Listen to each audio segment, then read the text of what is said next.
Welcome on board, chosen one. Let's not pretend this is some soft motivational pep talk. This is a receipt. This is proof.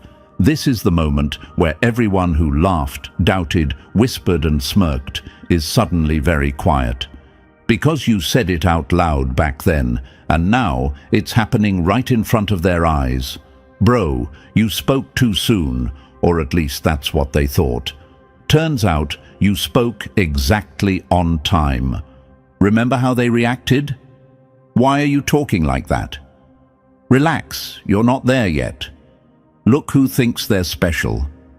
They said it casually, like it was advice, but it was really fear wearing a friendly face.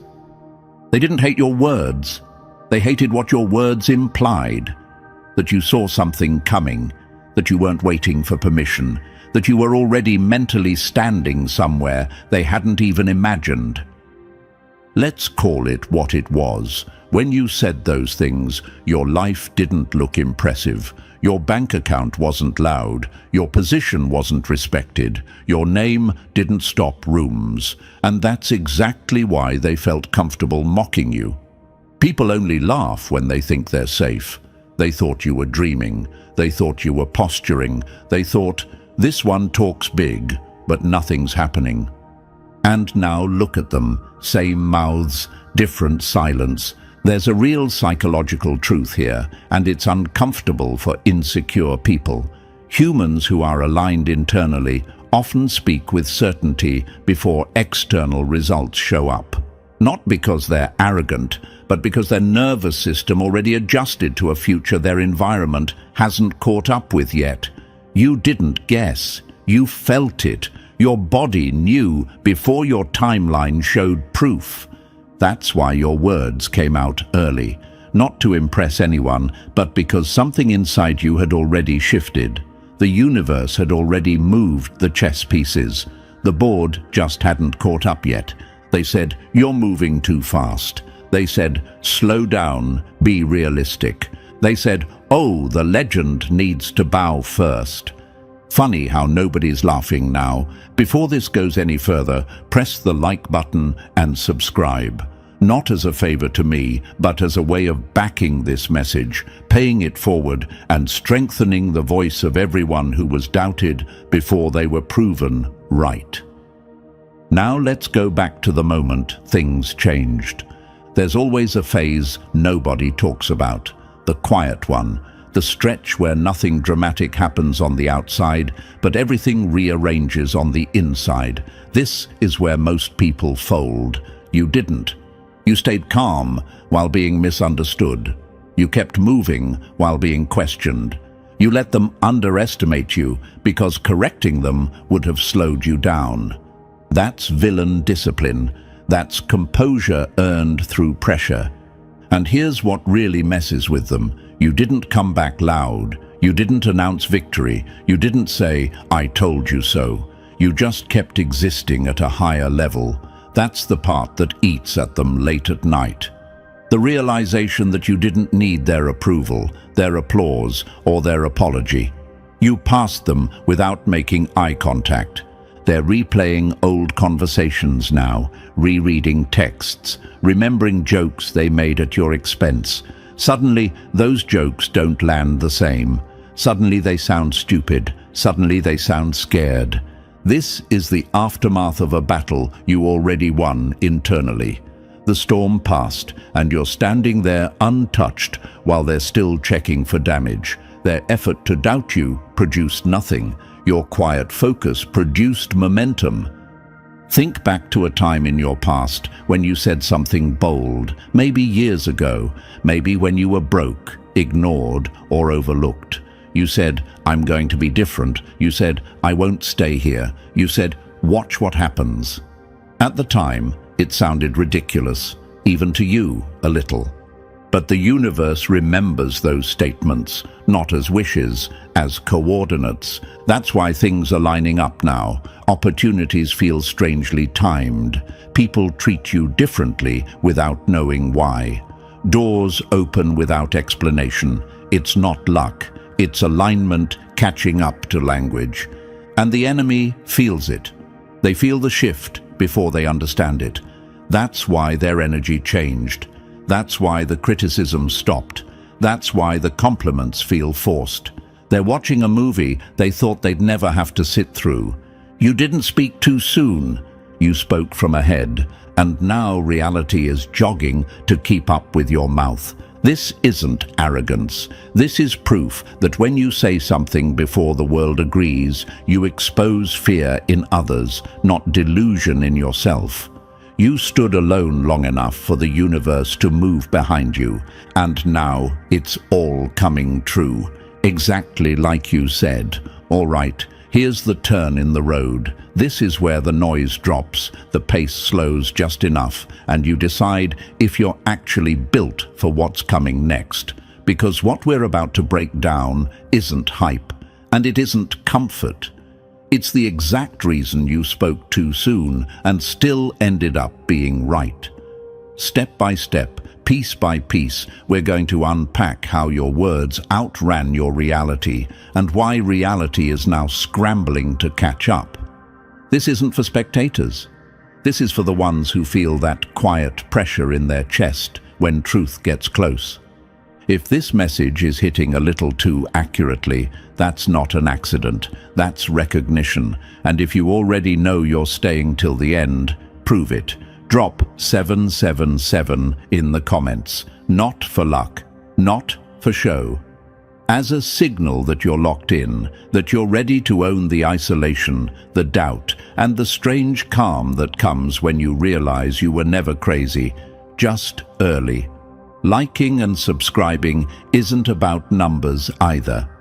It's how this message keeps moving, how this voice stays loud enough to reach the next person who needs confirmation they're not imagining this shift.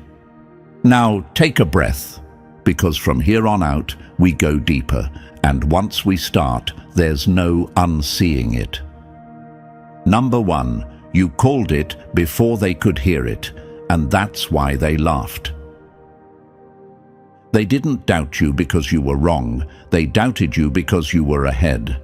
This is where the story really starts, and this is where the enemy gets uncomfortable, because the truth is simple and ugly for them to swallow. You didn't get lucky. You didn't stumble into clarity. You didn't randomly say bold things and hope the universe would clean up the mess later. You spoke because something inside you had already shifted, and they were still standing in the same mental spot, recycling the same thoughts, living on repeat. People love to pretend breakthroughs arrive with fireworks, applause, and public approval. That's a lie weak minds tell themselves, so they don't have to explain why they missed their own moment. Real alignment doesn't announce itself. It whispers. It shows up as a sudden intolerance for nonsense, a quiet confidence that doesn't need validation, a strange calm when everyone else is panicking, and most dangerously, it shows up in your mouth before it shows up in your life. That's why you said what you said, not to flex, not to convince, not to play pretend. You said it because your internal world had already moved on. Your standards changed before your circumstances did. Your nervous system caught up to a future your environment hadn't reached yet. And to people still stuck where you came from, that sounded insane. So they laughed. They said you were talking big. They said you were getting ahead of yourself. They said, "Let's see if this one can back it up." They smiled while saying it too, like it was harmless. But underneath that smile was fear, because nothing scares stagnant people more than someone who speaks with certainty while standing in uncertainty. Here's what they'll never admit. Your words didn't bother them because they were wrong. Your words bothered them because they exposed how small their own thinking had become. You were stretching towards something bigger while they were busy managing limitations. You were adjusting internally while they were still negotiating excuses. Alignment always does this first. It upgrades the inside before the outside can keep up. That's why you felt off around certain people. That's why conversations started to feel shallow. That's why goals you once chased suddenly felt too small. You weren't losing your mind, you were losing tolerance for a version of yourself you had already outgrown. And when you spoke from that place, it sounded like arrogance to people who had never felt it. Let's be clear. You weren't predicting the future. You were leaking information from a mindset that had already arrived there. You spoke from the destination while your body was still walking the road. And yes, that creates friction. It always does. Because people judge words based on your current position, not your internal alignment. That's where they messed up. They assumed silence meant humility and loud vision meant delusion. They forgot one thing. Every person who ever changed their life sounded crazy right before it started working. Every major shift begins as a private knowing that looks ridiculous from the outside. Think about it. When you said those things, nothing around you supported it. No proof, no evidence, no applause. And yet, you still said it. That's not confidence. That's alignment speaking through you before logic had permission to approve it. They couldn't hear the frequency you were on, so they mocked the signal. Now fast forward, things start lining up, not all at once, not dramatically, but enough. Small wins, strange timing, unexpected respect, opportunities that feel earned instead of begged for. And suddenly those same people are watching closely, pretending they weren't the ones who laughed first. This is the part that hurts them the most.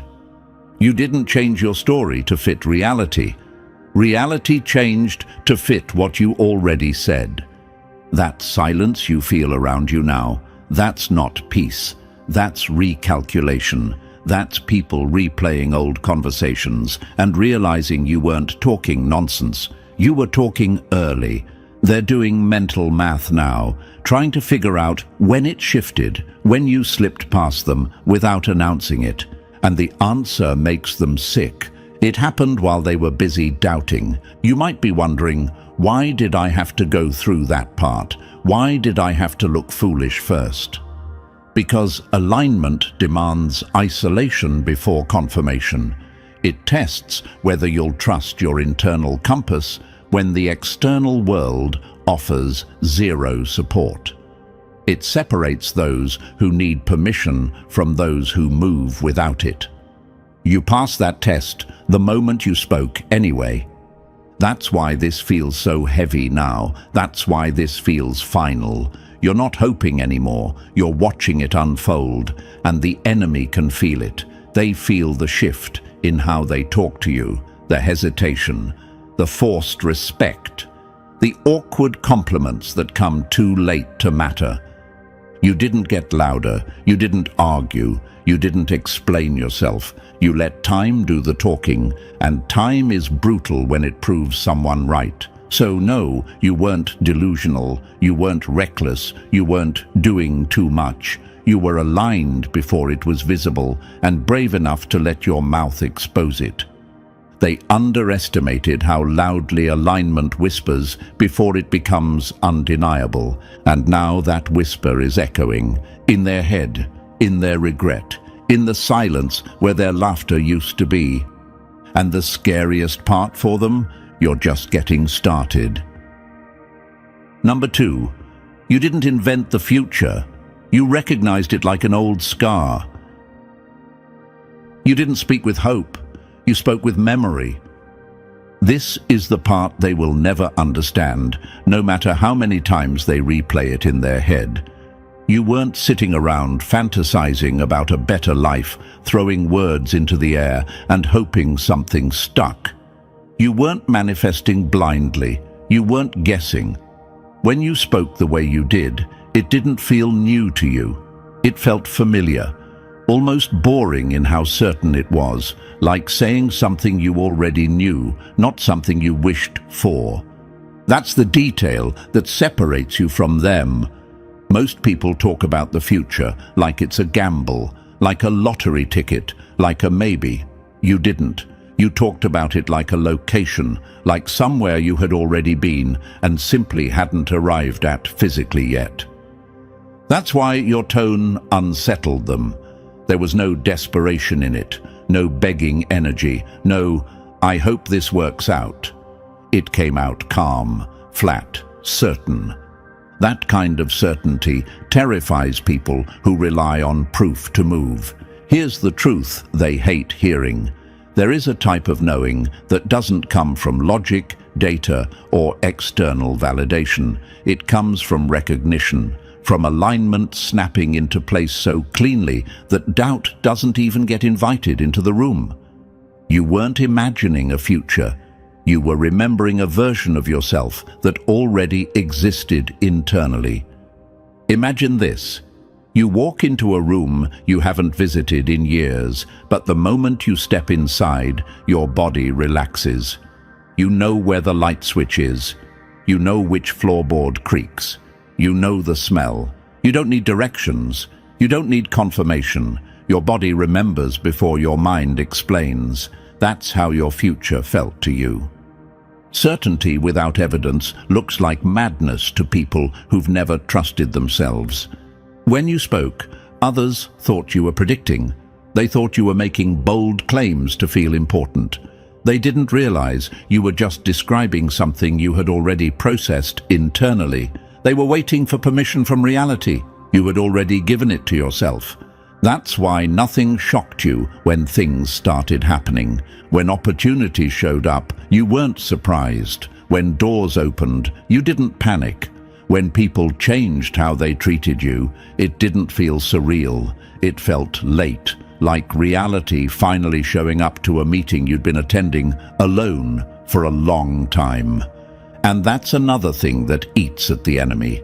You didn't celebrate loudly when it started working. You didn't scream, "I told you so."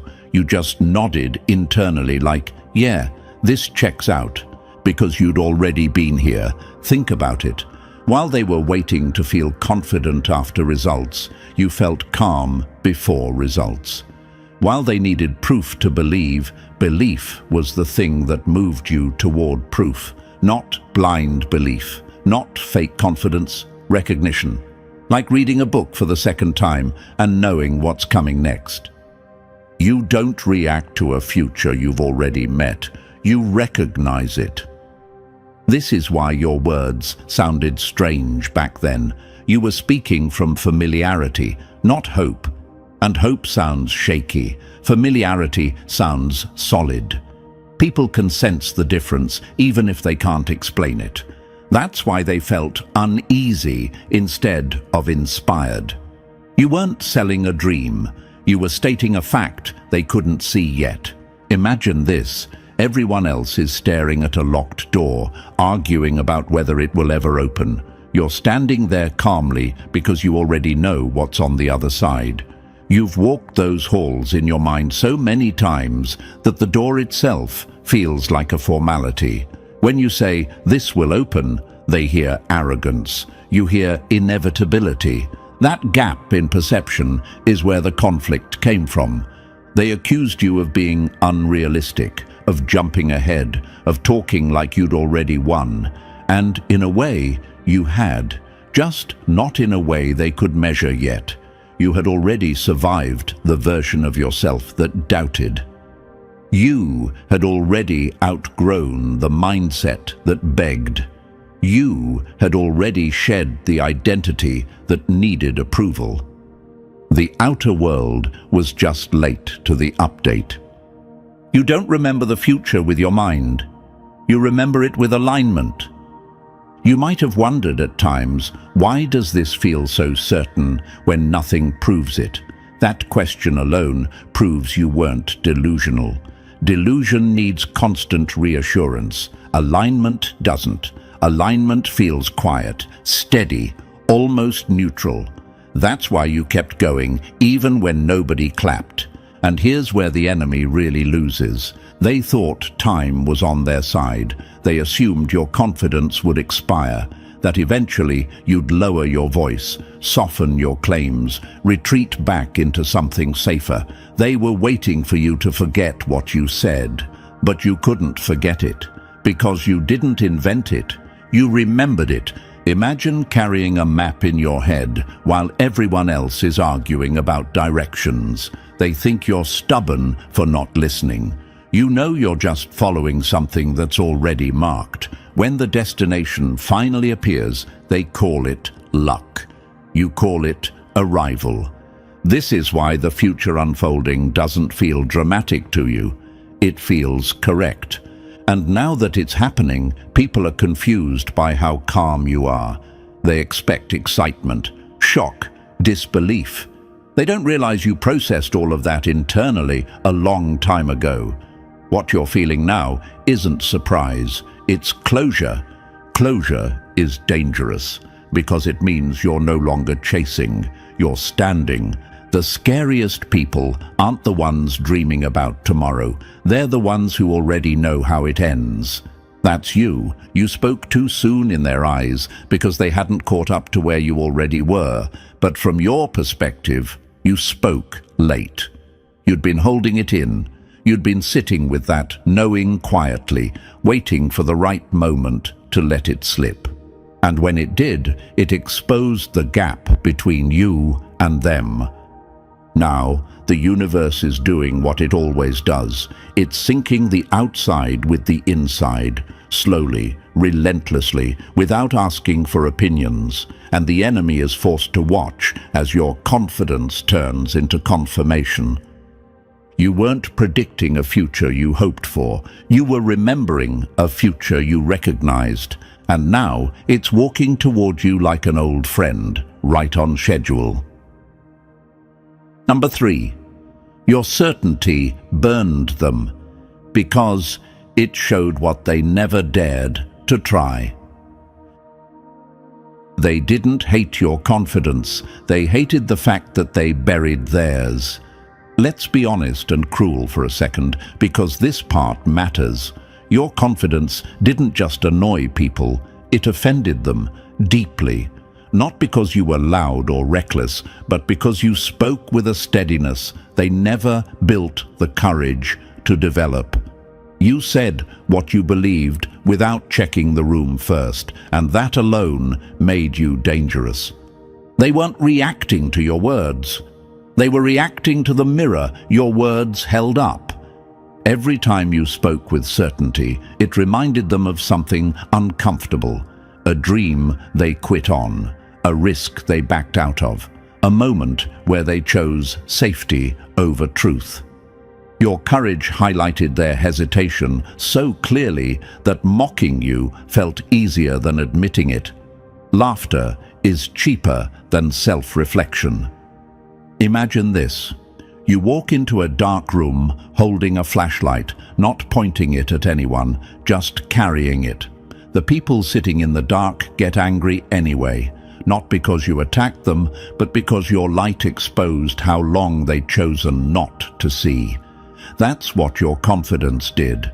It illuminated the cost of their own fear. Mockery is what fear uses when it runs out of excuses. That's why they called you arrogant. That's why they said you were doing too much. That's why they tried to humble you before life did. They weren't protecting you. They were protecting themselves from the discomfort of watching someone dare to believe out loud.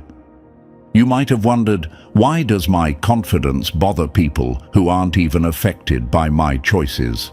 Now you know, because confidence without permission feels like rebellion to people who live by approval. Your certainty made their compromises look obvious. And now comes the quiet revenge. Now that your words are lining up with reality, their jokes don't land, their sarcasm has dried up. That same confidence they rolled their eyes at is suddenly impressive, admirable, enviable. They won't say it directly, but you can feel it in the way they study you now. The same courage they mocked is now the courage they wish they had borrowed. You didn't change, you stayed consistent. They're the ones rewriting history in their head, pretending they always believed in you. But you remember, and more importantly, the universe remembers. Your confidence didn't offend them because it was fake. It offended them because it was real. Number 4, you made their world feel too small just by speaking. They didn't doubt your vision.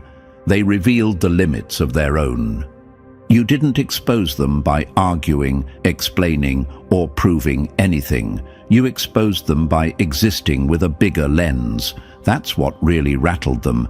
They judged your words based on what they thought was possible, not on what reality could stretch into. And when you spoke from possibility instead of permission, it quietly shattered the walls of the tiny box they were living in. Here's the part they'll never admit. Their disbelief wasn't logical. It wasn't based on facts, data, or experience. It was based on imagination, or more accurately, the lack of it. They couldn't picture a life beyond their own limitations. So when you described one, it sounded fake, unrealistic, dangerous. Not because it was wrong, but because it required a level of vision they had never exercised. Imagine this. A person who's only ever lived in one room hears you talk about an entire city outside. Streets, lights, movement, options. To them, it sounds exaggerated, made up. But not because the city isn't real, because they've never left the room. Your words didn't confuse them. They overwhelmed them. People don't reject futures they understand. They reject futures they can't imagine. You weren't trying to convince anyone. You were describing what felt obvious to you. That's what made it worse. You spoke calmly about things that would have required them to reinvent themselves just to understand. So they dismissed it, labeled it unrealistic. Safer to doubt you than to question the ceiling they'd accepted. Now, fast forward. Your life starts unfolding in the exact direction you talked about. Slowly, then all at once. And suddenly, they're stuck with an uncomfortable truth. Nothing you said was impossible. It was just outside their range. Their disbelief wasn't proof you were wrong. It was proof they were boxed in. That's the sting. You didn't outwork them loudly. You out-imagined them quietly. And now reality is siding with you, forcing them to confront the cost of thinking small. You didn't try to expose them. You just spoke freely, and that was enough to make their limits visible. Number 5, they couldn't see your upgrade, so they assumed nothing changed. They judged what was visible and missed everything that mattered. They didn't believe you for one simple reason. They were blind to the part of your growth that actually counted. They saw the same face, the same name, the same environment, and assumed the same person was standing there. What they didn't see were the late nights where your mind rewired itself. The quiet internal battles where old limits got dismantled one by one. The decisions you made when nobody was watching that slowly replaced the version of you they thought they knew. Growth doesn't announce itself. It upgrades silently. People who live on the surface think change should look dramatic right away. New titles, new money, new status.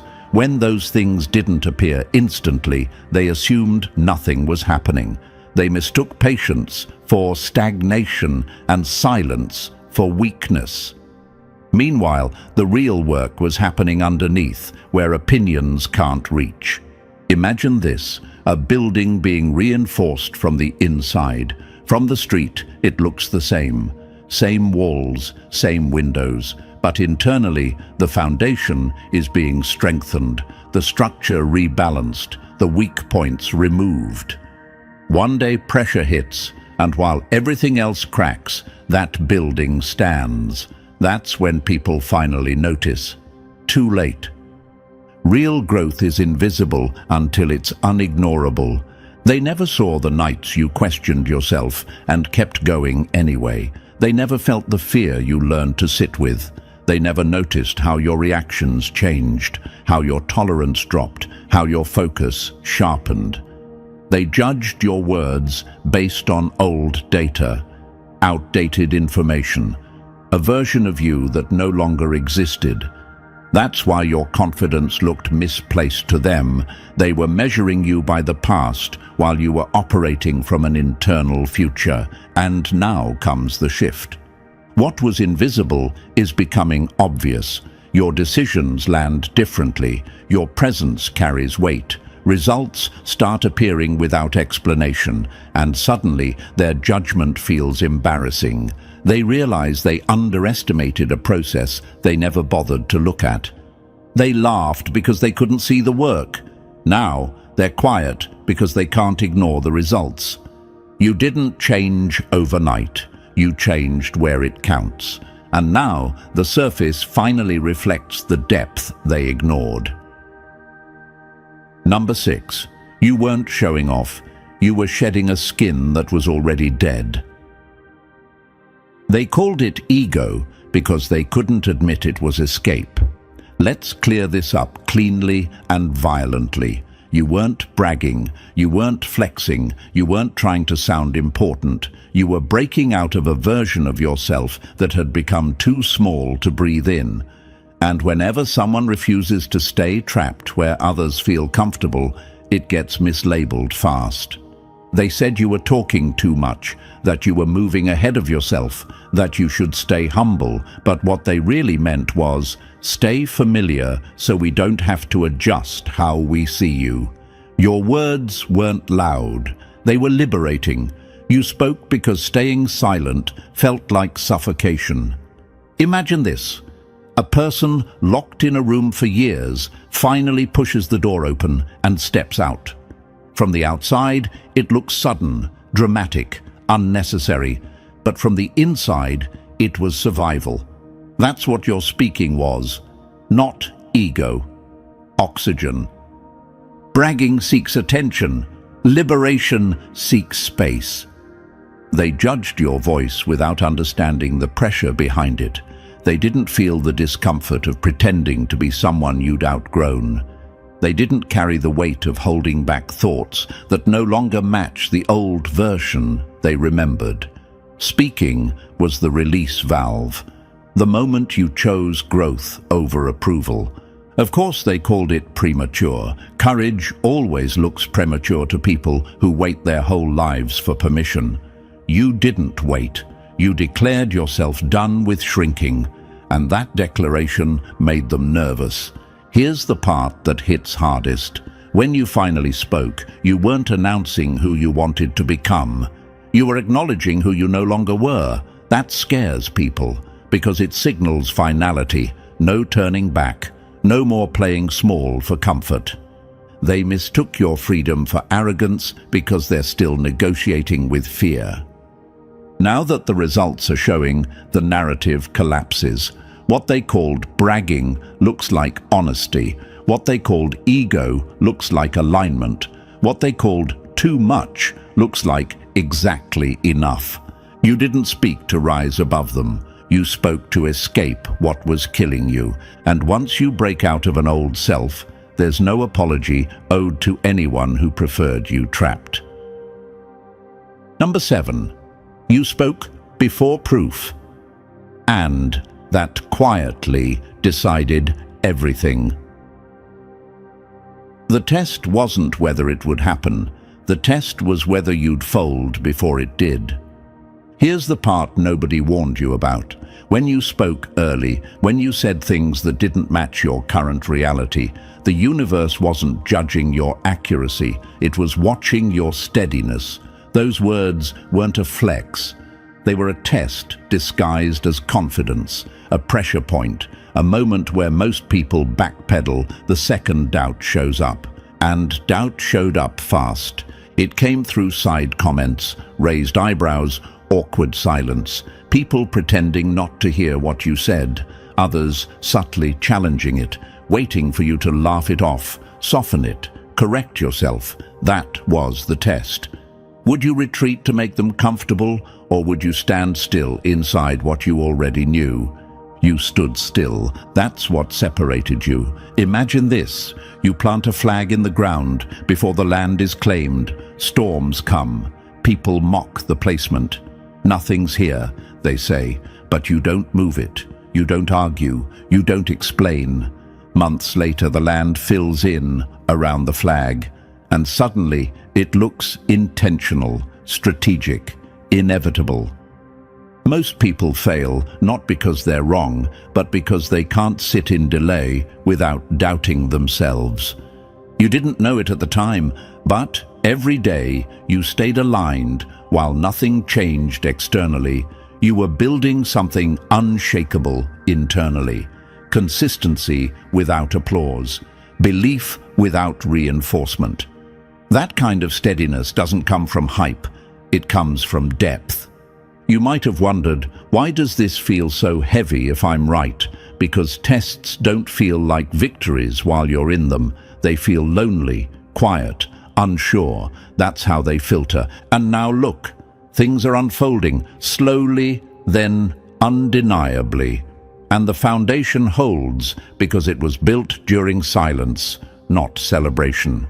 You passed the test the moment you didn't erase your own words. You didn't chase validation. You didn't rewrite your truth. You didn't abandon alignment to soothe doubt. And that's why what's happening now isn't fragile. It's earned. Number 8.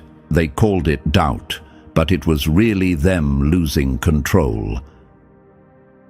They didn't question your vision. They panicked when they realized they couldn't steer it. Their disbelief was never about logic, timing, or realism. It was about control slipping through their fingers. As long as you hesitated, second-guessed yourself, or waited for approval, they felt comfortable. They knew where you fit. They knew how to talk to you. The moment you spoke with certainty, that comfort cracked. Your confidence disrupted the balance. People who rely on influence hate unpredictability, and nothing is more unpredictable than someone who stops asking for permission. You didn't rebel loudly, you simply stopped needing their agreement. That's when the tension started. That's when disbelief turned sharp, sarcastic, and personal. When people lose control over you, they call it concern. They framed their reactions as advice, as realism, as looking out for you, but underneath it was fear. Fear that you were stepping beyond their reach. Fear that their opinions no longer mattered. Fear that they couldn't slow you down with doubt anymore. Imagine this, someone holding a leash they didn't realize they had. You walk forward calmly, and it slips from their hand. They don't chase you. They stand there stunned, staring at the empty space where control used to be. That's what your certainty did. It removed leverage without a fight. Disbelief is what control looks like when it's threatened. Now here's the part that seals it. Your life has shifted beyond their influence. Decisions are being made without consulting them. Momentum is building where they can't interfere. And the worst part for them isn't that you're succeeding. It's that they can't stop it, slow it, or reshape it. They're forced into the observer seat now. Nothing scares controlling people more than watching a life they can't interrupt. You didn't push them away. You outgrew their reach.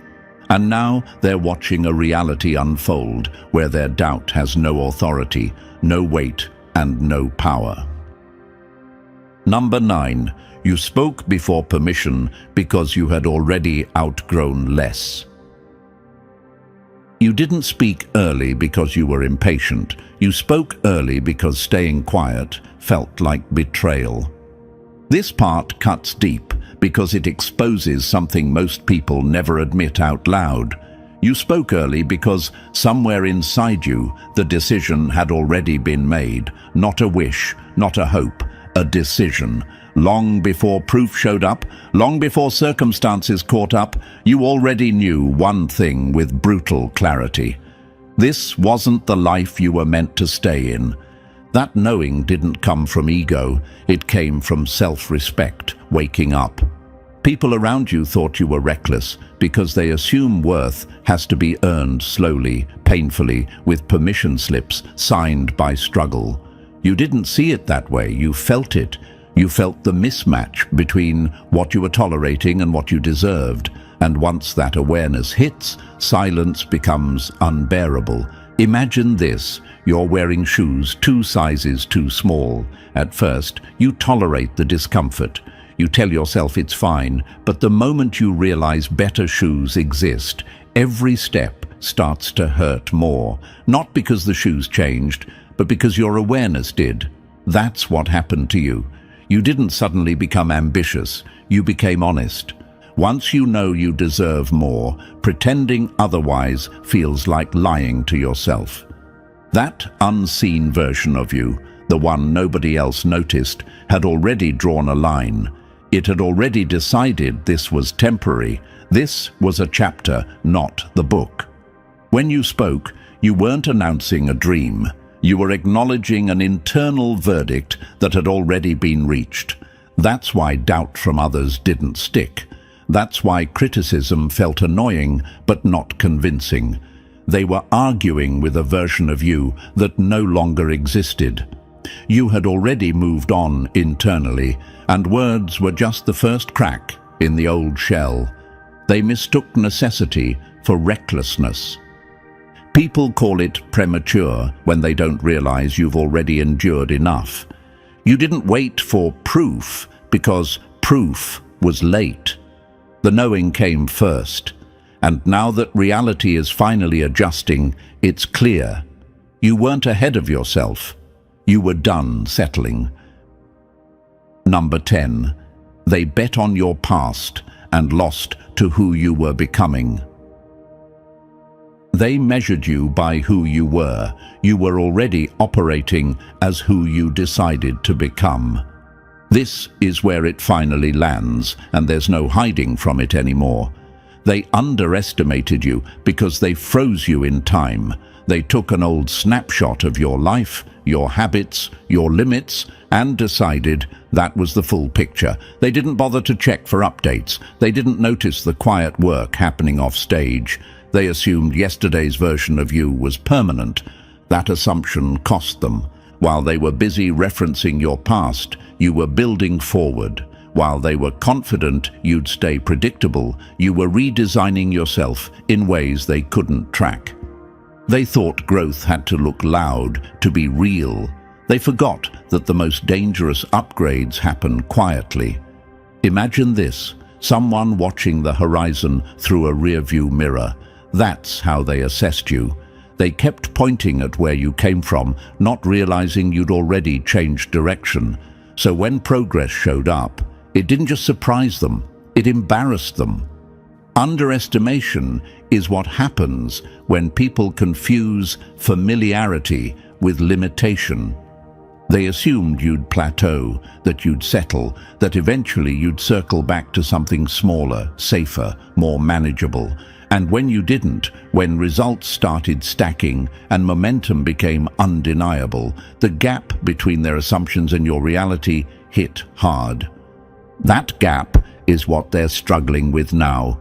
You can feel it in their tone, the hesitation, the recalibration, the way they speak to you differently without acknowledging why. They're trying to reconcile 2 versions of you in their head, and it's not working. The old one doesn't explain the new realities standing in front of them. Nothing rattles people like realizing they misjudged someone who kept moving in silence. You didn't prove them wrong with arguments. You did it with progress, with consistency, with outcomes they can't talk around anymore. And the worst part for them is this: they can't rewind and adjust how they treated you back then. The window to underestimate you is closed. They bet on your past. You invested in your future. And now the difference is undeniable. Number 11. Your conviction shook their comfort, and they couldn't handle the noise. Your certainty wasn't loud. It was just impossible to ignore in a quiet, comfortable world. Here's the truth they never wanted to face. Your conviction didn't attack them. It disrupted them. It rattled the safety of lives built on predictability, routine, and low expectations. They weren't offended because you were wrong. They were offended because your confidence highlighted how carefully they had designed their lives to avoid risk. Comfort hates conviction. You moved with a sense of direction they didn't have. Not frantic, not desperate, calm, decisive. That kind of energy makes people uneasy because it exposes how much of their life is built around staying unchallenged. You didn't ask for reassurance. You didn't poll opinions. You trusted yourself, and that trust felt dangerous to people who survive by staying agreeable. Imagine this. Everyone else is floating in calm water, careful not to make waves. You start swimming toward shore with purpose. You're not splashing, you're not yelling, but your movement alone creates ripples. Suddenly, the water isn't still anymore. That's what your conviction did. It disturbed the illusion of safety. Predictable lives feel threatened by people who move with intent. They resisted you because your certainty forced a question they didn't want to answer. What if more was possible? What if comfort wasn't enough? Rather than face that, it was easier to label you unrealistic, intense, or too much. Resistance was their way of preserving peace, not truth. Now look at the shift. Your confidence didn't fade. It didn't collapse under pressure. It didn't need constant validation. It stood still long enough for reality to align with it. And now, what once felt threatening looks like foresight. What once felt reckless looks like discipline. Time turns conviction into evidence. They're watching now, quietly recalibrating, realizing your certainty wasn't noise, it was direction, and direction always outlasts comfort. Number 12, you spoke, and reality had no choice but to adjust. You didn't wait for life to agree. You spoke, and life had to respond. This is where it stops sounding poetic and starts sounding dangerous. Your early declaration wasn't wishful thinking. It wasn't optimism. It wasn't hope dressed up as confidence. It was instruction, calm, direct, and final. And the moment you spoke with that level of certainty, things started shifting behind the scenes, whether anyone noticed or not. Most people don't understand this part, so they call it luck later. They think movement starts after proof. That's backwards. Movement starts after conviction. When you spoke early, you weren't asking reality for permission. You were signaling readiness, and readiness triggers rearrangement. Imagine this. You flip a switch in a dark room. The light doesn't appear because you begged for it. It appears because the circuit was already connected. Your words were the switch. What came after was just electricity doing what it does. Quietly, inevitably.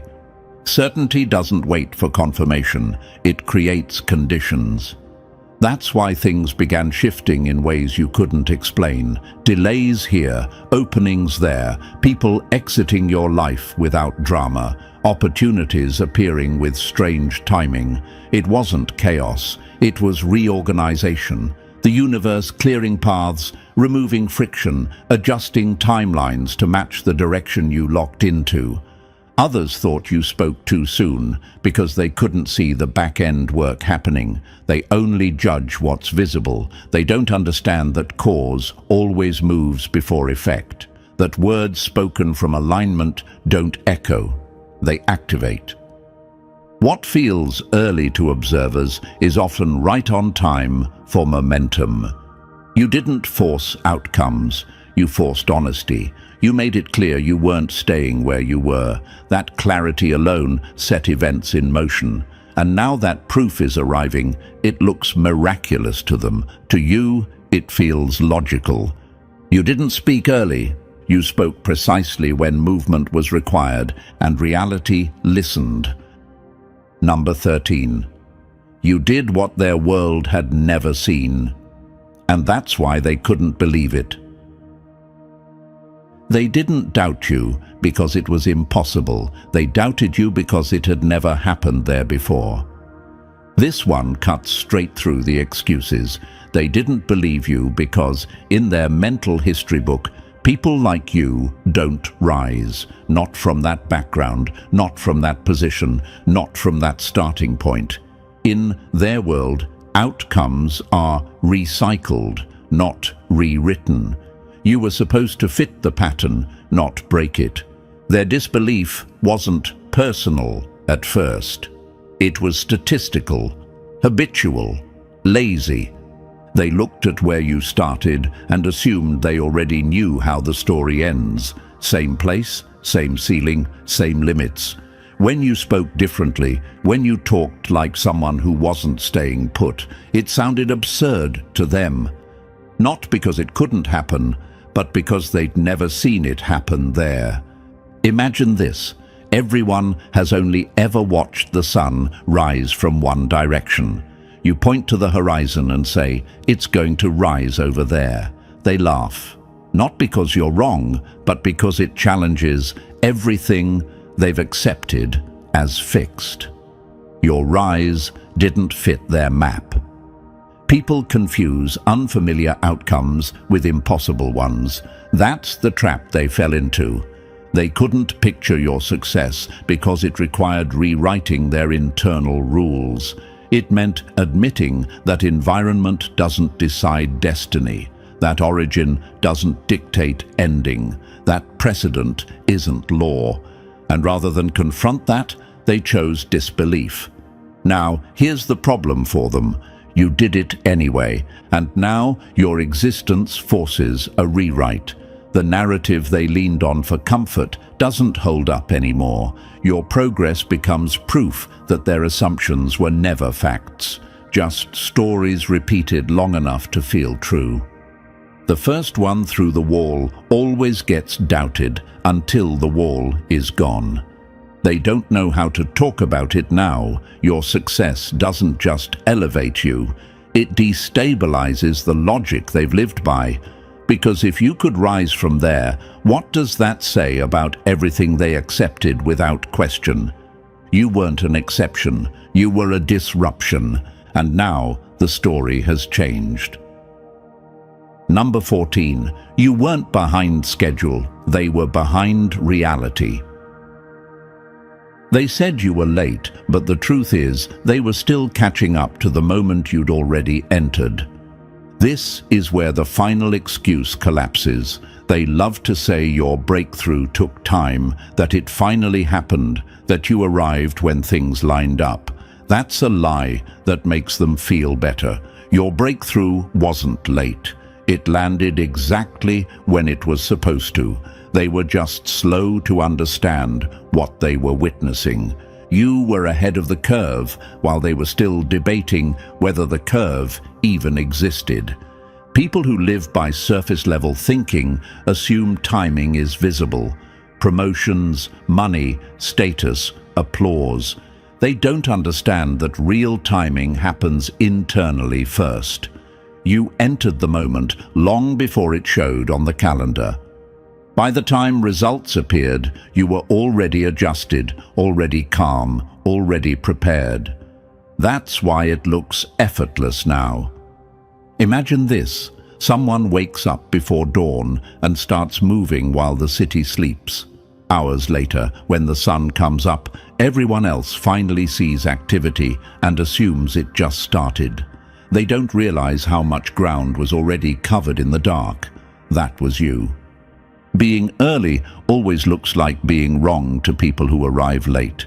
They mistook your patience for delay. They mistook your silence for stagnation. They didn't realize you were waiting for the right moment, not permission.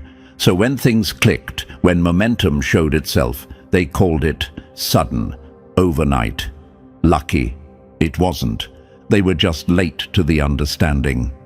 Timing isn't about when others notice. It's about when alignment locks in. Your timing was precise. Their perception was slow, and now that the gap is obvious, they're forced to rewrite their commentary. What once sounded like doubt now sounds like confusion. They can't explain how you passed them without announcing it. You didn't miss your moment, you entered it early. They just didn't recognize it until it was impossible to deny. And now you can feel it settling in. Not excitement, not shock, certainty. The kind that doesn't need to prove anything anymore. You weren't early by accident. You weren't loud for no reason. You spoke because you knew. And now reality has finished catching up. This wasn't luck. It was alignment, patience, and the discipline to stand still while everything rearranged. If this hit where it was supposed to, lock it in. Like the video, subscribe, drop 77 in the comments, and share this with someone who spoke early and paid the price for it. The ones who know will recognize it immediately.